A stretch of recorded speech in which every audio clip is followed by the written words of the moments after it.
this way. So the carburetor doesn't work, oil goes that way. So what's the oil pump stop doing? Stops pumping oil, but Pumps air. the engine keeps going because of the propeller. So that's not a great idea. If you keep positive, like a barrel roll with positive G's, you can keep doing it. But anybody know what the FARs say about unusual attitudes? What you have to do? You have to have double. Yeah. Okay. Yep. What do you got to have? Parachute. Parachute. If you go past what? 60 degrees. 60 degrees bank, or 30 degrees. 30 degrees nose up, nose down. Right? Yeah. So it's not like you're just out there doing aerobatic all the time anyway, unless you want to bust an FAR because you don't have the parachute on. Otherwise, everybody has to have parachutes on. So, all right. So let's see. Must be vented. Must be. What's that? Are there any exceptions to the parachute rule that you know of? Like the guy. Not that I know of. Ultralight?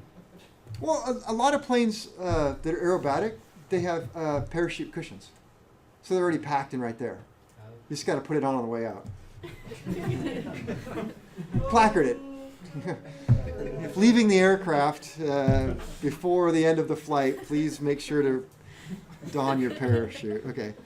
Properly place your seat back trays in the upright and locked position. All right. And oh, by the way, grab your seat because that'll help you fly when you fall down. I should never have told him I had a microphone. Oil tank vents must be arranged so that condensation, condensed water vapor,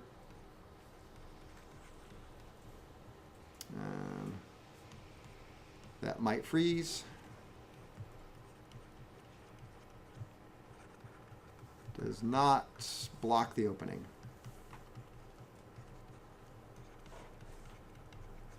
There we go.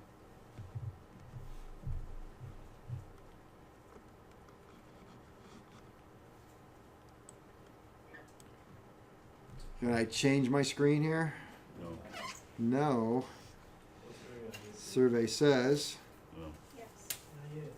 Maybe. I'll just go really slow. All right, so the vent has to be arranged so that it won't freeze.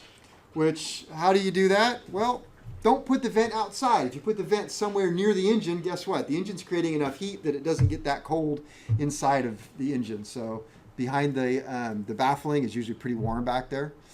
So, all right, changing, coming up, I said, up and over. So unprofessional.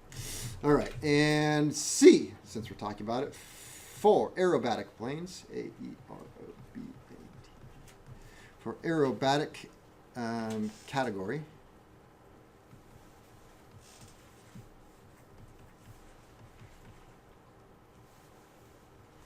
yes, you in the front. For your Speak into the FAR, microphone. For what? For your FAR reference number, did you say it was FAR 231013? I believe I did. It's actually FAR 251013. What is FAR 25? Oil tanks. It's 25. Let's see. 25 itself. Should be 23. I don't think that's right. Transport category. What is FAR 25? It's just it's airworthiness standards for transport category airplanes. Yes, we're definitely not talking about FAR 25. We are talking 23. But in That's for 23, it doesn't list the oil. We'll have to look at that. For aerobat, are you in the AIM? First FAR 23. You're in FAR AIM? 7. There's your problem. No, Airman Information sorry, Manual? AMT. AMT. All right, I'll look at that. All right, for aerobatic category airplanes, let's see. There must be a means.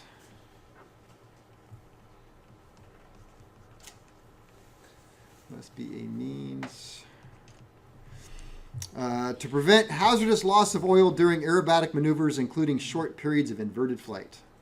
So there must be a means to prevent oil loss. And I'll show you a little bit. We'll talk near the end about the Christian inverted oil system and how it works. It's a very simple little thing. And basically what happens is it's set up so that the engine can actually suck oil from either the bottom through the sump, or when the airplane goes inverted, because an inverted airplane like a Christian Eagle or something like that has a fuel injection system. Fuel injection system has absolutely no idea what is up and what is down, does not care. And it's all enclosed. So it goes upside down, and as long as it's getting fuel from the tanks, which you can put a floppy tube in there with a weight on it, and it'll pick up wherever the fuel is. So what's going to happen then is the oil will all slosh up to the what we think of as the top of the engine, but it's now the bottom, and you just put the breather, it becomes the suction tube. And the suction tube becomes the breather. And you just have a little ball valve that goes back and forth. So we'll look at that. All right, so what else we have? We have the vent. All right. So we have expansion space, got to have a vent, and we must have a cap with the words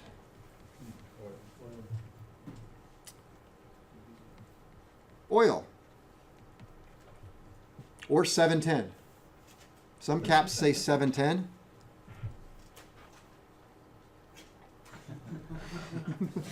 Which is simply oil upside down. So if it says 710, rotate it, look it around the other way. Okay, so oil grade or reference. Or reference.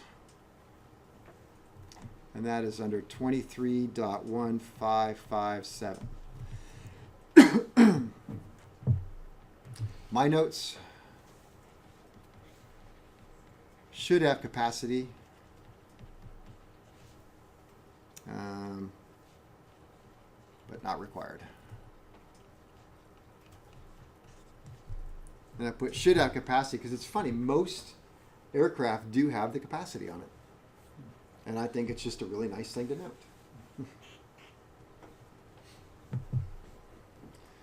And last thing, we need an outlet. Because there was a committee and somebody thought, you know what, we should make it a law that there's actually an outlet. So no screens. That can restrict flow. Also to ask if the filter gets blocked, it's a requirement that oil should flow to the engine somehow. Yes. So if we're talking screens, that's something different.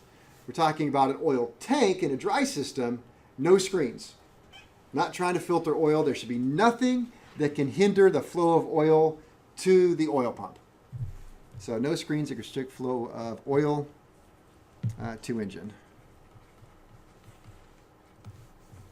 Can you have a screen after the pump? Then it goes to pump. Then we know we have a screen or a filter at that point. So no screens that can restrict flow of the engine. And outlet diameter.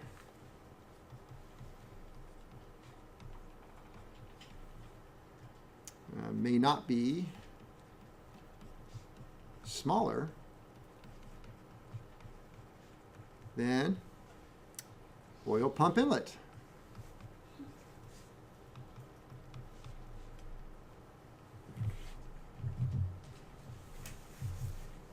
All right, so those are the things we need.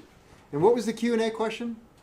I believe, because you have to have the cap, the oil cap must have how many things? How do you say oil? Grade. So basically two things. It must say oil, and it also must say Grade. the grade or a reference to it. Your Q&A question doesn't say that. Yeah. It simply says oil. Well, I think another one does say oil or grade or quantity or something, but it's a completely wrong reference. So that's why that question, every time I get that question, I'm like, oh, that's wrong. Oh, reference. It's the reference on it is you got to look for the right reference. All right, so those are the things we got to have on there. And you would be surprised when, as an IA, when I'm doing an annual inspection, these are the kind of things that you can get busted for. So I license an aircraft, we call it licensing, or sign off the annual inspection, and it